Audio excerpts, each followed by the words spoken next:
नमस्कार, आप देख रहे हैं नया भारत दर्पण समाचार और मैं हूं आपके साथ ज्योति कनौजिया। आइए नजर डालते हैं खबर की ओर। कोरोना काल में योगी सरकार ने प्रदेश वासियों के हित के लिए क्या क्या किया है, क्या नहीं किया, प्रदेशवासी कितने संतुष्ट हैं कि नहीं, इसके लिए नया भारत दर्पण के एडिटर शशांक तिवारी के साथ चर्चा के लिए हमारे साथ भारतीय जनता पार्टी सहित अलग अलग पार्टियों के प्रतिनिधि जुड़ रहे हैं, जो कि अपनी अपनी राय रख रहे हैं। सबसे पहले प्रदेश कार्य समिति सदस्य भारतीय जनता युवा मोर्चा उत्तर प्रदेश मानस द्विवेदी, कांग्रेस से डॉक्टर प्रियंका मौर्य, आम आदमी पार्टी एवं महानगर सराफा एसोसिएशन के अध्यक्ष मनीष वर्मा, उन्नाव से समाजवादी पार्टी जिला अध्यक्ष धर्मेंद्र यादव। आइए देखते हैं क्या कहना है हमारे मेहमानों का। नमस्कार मित्रों, आज जिस तरह से हम लोग देख रहे हैं, कोरोना जैसी वैश्विक महामारी में पूरी दुनिया को जकड़ लिया है। भारत देश की बात करें तो हमारा देश भी इससे अछूता नहीं रहा। मित्रों, आज जब भाजपा की सरकार, भाजपा के नेता, विश्व के सर्वमान्य नेता आदरणीय नरेंद्र भाई मोदी के नेतृत्व में हमारी केंद्र सरकार और योगी आदित्यनाथ जी के नेतृत्व में भाजपा की उत्तर प्रदेश सरकार जन कल्याणकारी नीतियों को लेके आगे बढ़ रही है। बात हो गरीब तबके के इंसान पे, गरीब तबके के अकाउंट होल्डर्स पे 1000 रुपए देने की बात हो, किसानों को कर्जा मुक्त करने की बात हो, या फिर बात हो मुफ्त का गल्ला बांटने की, हर महीने पे केंद्र की मोदी सरकार, प्रदेश की योगी सरकार नए कीर्तिमान स्थापित कर रही है। फिर बात चाहे हो वैक्सीनेशन की, आज पूरे विश्व में भारत का वैक्सीनेशन रेट सर्वाधिक है। जब पहली लहर आई देश में, तब भारत के प्रधानमंत्री आदरणीय नरेंद्र मोदी जी ने वसुधैव कुटुंबकम की नीति को अपनाते हुए पड़ोसी देशों को भी वैक्सीन दी। और आज जब भारत दूसरी लहर में कोरोना नामक महामारी से ग्रसित है, तब मोदी जी पूरे देश में मुफ्त टीकाकरण की बात कर रहे हैं। और वहीं पर अन्य राजनीतिक दल, चाहे सपा हो, बसपा हो, कांग्रेस हो अथवा कोई भी क्षेत्रीय दल हो, वह अपनी मात्र राजनीतिक रोटियां सेकने को उतारू हैं। ये लोग विधवा विलाप करते हैं, ये लोग चूड़ियां तोड़ते हैं और बताते हैं कि ये वैक्सीन भाजपा की है। उत्तर प्रदेश के पूर्व मुख्यमंत्री अखिलेश यादव ने बयान दिया कि मैं भाजपा की वैक्सीन नहीं लगवाऊंगा, और आज वही अखिलेश यादव कह रहे हैं कि वैक्सीन लाओ, वैक्सीन लाओ। ये सच में हास्यास्पद स्थिति है मित्रों।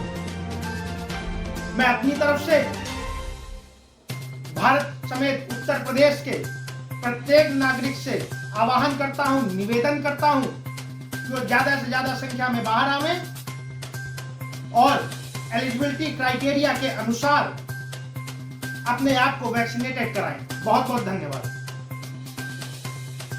जब भारत बिखरा हुआ था तो सम्राट चंद्रगुप्त ने भारत को अखंड बनाया। इस भारत को अपनी कलम के दम पर भीमराव अंबेडकर जी ने संविधान लिखकर बुलंद बनाया। 2014 के चुनाव में विकास और अच्छे दिन के नारों ने वोटरों को काफी प्रभावित किया, पर अब जब 7 साल पूरे हो गए हैं तो लोगों को समझ आ गया है बुरे दिन ही अच्छे थे। रही बात विकास की, वह लाशों में बदल गया। नोटबंदी किया तो कहा काला धन वापस आएगा, पर काला धन सफेद हो गया। स्विस बैंक में नोटबंदी के बाद भारतीयों का पैसा 50% तक बढ़ गया। करोड़ों लोगों को लाइन में खड़ा कराया और लाखों के धंधे चौपट हो गए। आतंकवाद, नक्सलवाद और जाली नोट के खिलाफ भी कोई बड़ी सफलता नहीं मिली। 2014 से लेकर आज तक अंतर्राष्ट्रीय बाजार में कच्चे तेल की कीमत में 40% तक गिरावट हुई, पर हमारे देश में पेट्रोल और डीजल की कीमत घटने के बजाय आसमान छू रही है। जहां 2 करोड़ नौकरी के वादे किए गए, वहां 15 करोड़ से ज्यादा लोगों को अपनी नौकरी से हाथ धोना पड़ा। महान बनने के चक्कर में कोरोना की वैक्सीन दूसरे देशों को भेज दी गई और हाल ये है कि वैक्सीन के लिए भारत में लोगों को अभाव झेलना पड़ रहा है।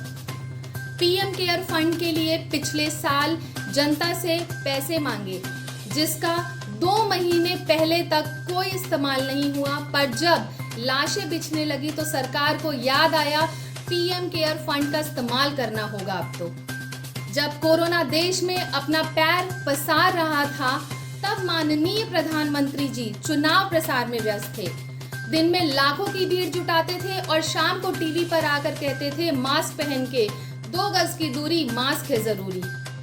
कोरोना महामारी के समय ambulance, bed, ventilator, oxygen, medicine, vaccine जिसके लिए लोग परेशान हैं, उस पर भी जीएसटी वसूलने में लगी है सरकार।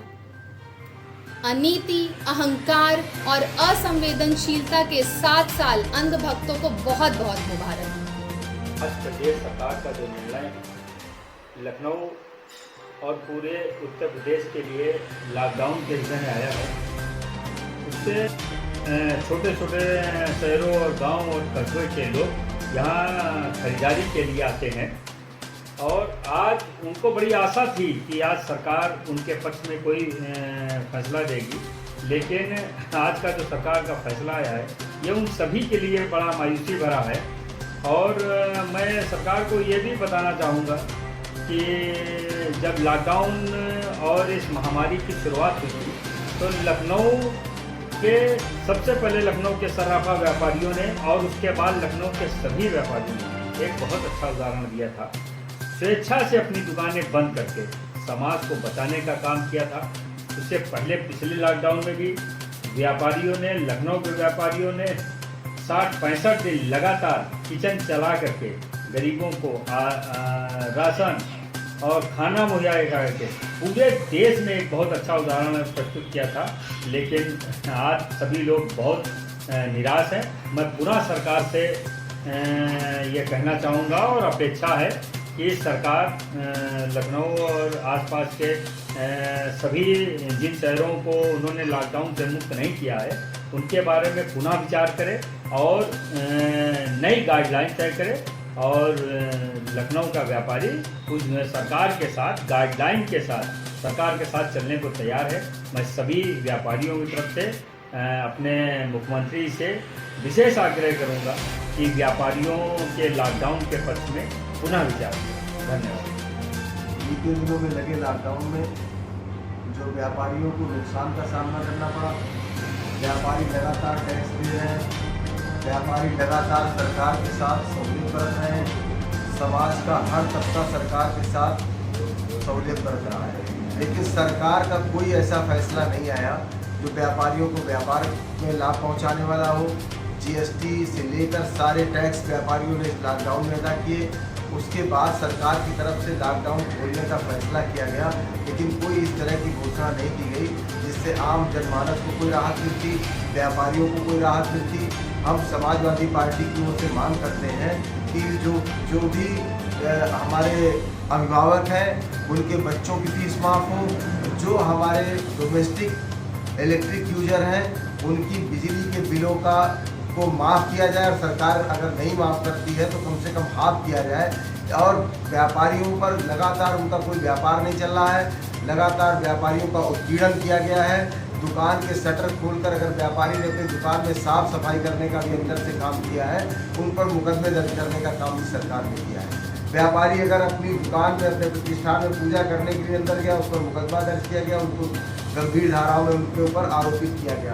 तो जब सरकारें इस तरीके से समाज के प्रति और व्यापारियों के प्रति और टैक्स देने वाले जो टैक्स पेयर है उनके प्रति और जो मिडिल क्लास और गरीब तबका है जिसकी लगभग 2 महीने से कोई आमदनी का जरिया नहीं है, सरकार ने केवल 5 किलो गेहूं देकर उनको संतोष देने का काम किया। हम कहते हैं कि इस परिवार में केवल 5 किलो गेहूं से सरकार का बता दे कि उससे उसका जीविकोपार्जन हो जाएगा।